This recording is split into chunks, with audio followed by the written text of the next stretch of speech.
में मंच पर आसीन देश के तरुणाई के नेता सम्मान्य अनुराग जी, केंद्रीय सरकार में हमारा गौरव गजेंद्र जी, इस विशाल परिवार की अगुवाई करने वाले हमारे प्रदेश अध्यक्ष सतीश जी, और जिन्हें पूरा मेवाड़ भाई साहब के नाम से जानता है, यहाँ के चप्पे चप्पे को अपने पांव से मोटरसाइकिल से नापने वाले आदरणीय गुलाब जी भाई साहब, और इस चुनाव में हम सबके स्नेह की पात्र बनी यहाँ के उम्मीदवार बेटी दीप्ति, मंच पर विराजमान अन्य नेतागण, आदरणीय दिया कुमारी जी और उपस्थित सभी बंधुओं और कार्यकर्ता बंधुओं। अभी ठीक 5:30 बजे माननीय गजेंद्र सिंह जी को, अनुराग जी को जाना है, इसलिए लंबी बात नहीं कहूंगा। मैं दर्जनों बार इस राजसमंद में आया हूं और कई सभाओं में भी मैं साक्षी रहा हूं, पर आज अब जिस सभा में मैं आया हूं, मन और मस्तिष्क में पीड़ा के भाव उभर रहे हैं। मुझे मंच पर एक कुर्सी खाली नजर आ रही है और उस खाली कुर्सी पर हमेशा छोटी बहन किरण का मुस्कुराता हुआ चेहरा दिखाई देता था। भाइयों, हमारे शास्त्रों में कहा है, व्यक्ति जन्म लेता है, उसी दिन से मृत्यु उसका पीछा करना प्रारंभ कर देती है, और प्रत्येक के जीवन में वो समय आता है, जीवन हारता है, मृत्यु जीतती है। पर कुछ लोग ऐसे होते हैं जो काल के कपाल पर वो रेखाएं खींच जाते हैं, जमाना उन्हें बरसों बरसों तक याद रखता है।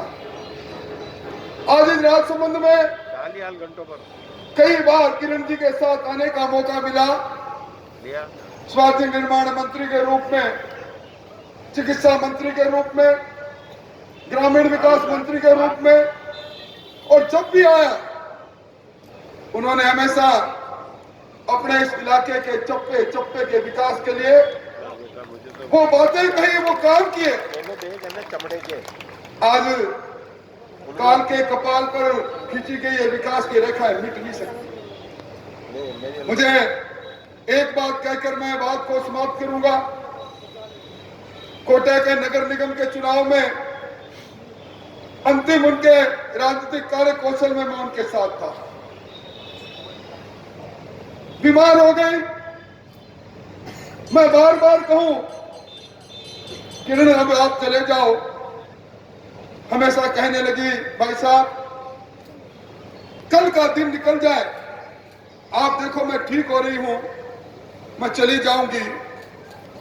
और उसके बाद बड़ी मुश्किल से वो गई, और जाते हुए उन्होंने जो मुझे कागज थमाया, जिसमें कोटा नगर निगम के एक एक बूथ के शक्ति केंद्र और बूथ कमेटी के सारे लोगों के नाम इंद्राज थे, मैं दंग रह गया। सुबह से शाम तक फील्ड में जाने वाली हमारी ये बहन कब इस सारे काम को करती है, और विधानसभा में मेरे ठीक पास बैठती थी। विधानसभा के अंतिम सत्र में जो गुलाब जी भाई साहब और हम सब लोग बैठे थे, किरण जी ने जो मेरी राय में एक स्थगन प्रस्ताव के माध्यम से जो सवाल उसमें उनका आखिरी होगा, उन्होंने सरकार से पूछा था, मुख्यमंत्री जी ये संपूर्ण कर्जा आपने माफ करने की घोषणा की है, मुझे इस संपूर्ण की परिभाषा बता दो। एक के बाद एक किरण के तर्क से निकले हुए तर्कों के सामने सरकार नतमस्तक थी। कोई सरकार के पास उत्तर नहीं था, परंतु में सारे सदन में प्रतिपक्ष के लोगों ने एक आवाज दी, ये किसान के साथ धोखा है, किसान के साथ अन्याय है, संपूर्ण कर्जा माफी के नाम पर, बेरोजगारी के नाम पर। और आज जब मैं आया हूं, मुझे अफसोस, मैं उन लोगों से कहना चाहता हूं, गुलाब जी कटारिया के उपकार को कमजोर मत समझना। भाई साहब ने यह कहा है कि जो लोग आज सरकारी निवास के अंदर सरकारी कर्मचारी अधिकारी के रूप में कांग्रेस का लिबास पहन रहे हैं। समय का चक्र घूम रहा है। समय के चक्र के साथ वो समय भी आ जाएगा। इस विधानसभा के उपचुनाव में तो दीप्ति जीतेगी, और दीवार पर लिखा हुआ साफ दिखाई दे रहा है। जिस प्रकार पहले देखा करते थे, चेचक का रोगी बताओ 1000 रुपए इनाम पाओ, अगले चुनाव में ये लिखा मिलेगा, कांग्रेस का विधायक बताओ 2 लाख रुपया इनाम पाओ। कांग्रेस का सूखा साफ होगा। इसलिए मैं उनको चेतावनी दे रहा हूं, हल्के में मत समझना। ये दीप्ति अकेली नहीं है।